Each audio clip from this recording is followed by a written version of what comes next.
What's going on, guys? My name is Fat Bento and welcome back to another Blade and Soul video.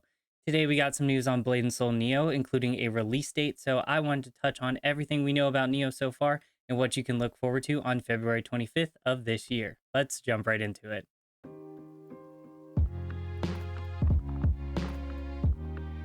So if you don't know, Blade and Soul Neo is a re-release of the game with modern graphics and a bunch of system changes that are both good and bad, but much more modern. It was announced over a year ago as a remaster of the game under the title Neo Classic, but they have since dropped that title in favor of just Neo. The game itself has already released in China and Korea, and thanks to some awesome community members, we do have some ideas of what we're in store for with the Western release. The main selling point of Neo is the graphical updates and some of the quality of life updates.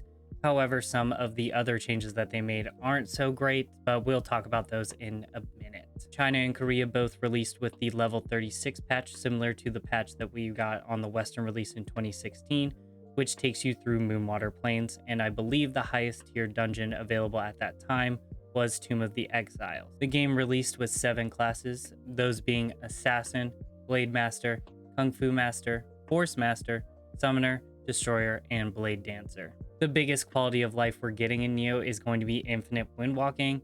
Basically, you have unlimited stamina and can run up walls all the time. I am super happy with this change. I felt really limited by the system in the past, and I'm so glad they decided to do this for Neo. Another interesting change is that field bosses and world bosses are more relevant to your gearing progression, and actually they are shared the HP across of every channel, so no more super cluttered channels and having to wait to respawn and stuff like that on certain channels. So I think that's a great change as well. And of course, the new skill animations and the graphics updates. My gosh, these look beautiful, and I'm so glad we got this finally. However, the China and Korean servers also have some changes that aren't so great, and we're going to go over a couple of them now. The biggest change, and I think the one that turns off most people in the West, is that there is no arena PvP currently in the game, and there is only 6v6 PvP, and in Korea, it is on a limited time schedule. I personally did not play much arena PvP, but when I did, it was so fun. And I know it's been the main selling point for a lot of people playing Blade and Soul. So I'm really, really sad that it is not included in the version that is released in Korea and China. And people have been pushing NC West, and I will be too, to make sure it comes in the Western release. It is necessary for you to have a player base. I need you to hear that, NC West. Or at the very least, you need to not make 6v6 PvP limited to 1 hour a day. That is absolutely absurd. In terms of PvE, dungeons now cost an energy meter to loot. Basically, think of it as stamina in a mobile game. And if you don't have that, you can still run the dungeon, but the loot will not be able to drop, from my understanding. In addition to that, there is no longer a skill book per se. Basically, you roll the enhancements for your skills onto your accessories, and it's an RNG chance. And from my understanding and from posts I've seen, it actually makes it so some of the combinations you are used to aren't possible anymore, which I think is a very bad change. They also added a card collection system. If you've played Lost Ark, you know exactly what this is. Cards drop, you put them on, give you a set bonus that really matters in terms of your damage. So honestly, I think this is a bad change. It's a system that I don't like in Lost Ark, and I don't think it fits in Blade and Soul either. However, it seems that the other servers also put a bit more emphasis on factions and PvP in factions.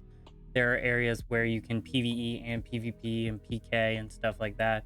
And also faction materials matter a lot more in this release, it seems. So I think that's good. But I didn't really mess with factions when I was playing the game. So I don't know how impactful this really is. What I do know is that in the current state of the game, China and Korea servers are basically dead. And I truly think if NC West doesn't make any changes to the current system, the game will not last in the West very long either. Truthfully, there has been little to no communication about the systems that we are getting, other than the mantra system, which is highlighted on the website, and some other things that we have seen from trailers that have been released.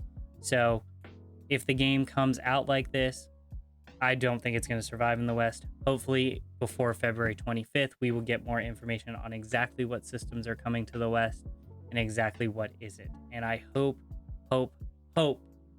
that they make the changes that the community wants. However, this is NC Soft, and like many companies, they do what's best for their wallets, not so much their players. But nevertheless, the game is finally coming out February 25th after about a year of speculation. And honestly, I am excited for it. There is a pre-registration event going on right now where you can pre-register, get some outfits and some weapon chests, which I don't know exactly how that's going to work, but it's there.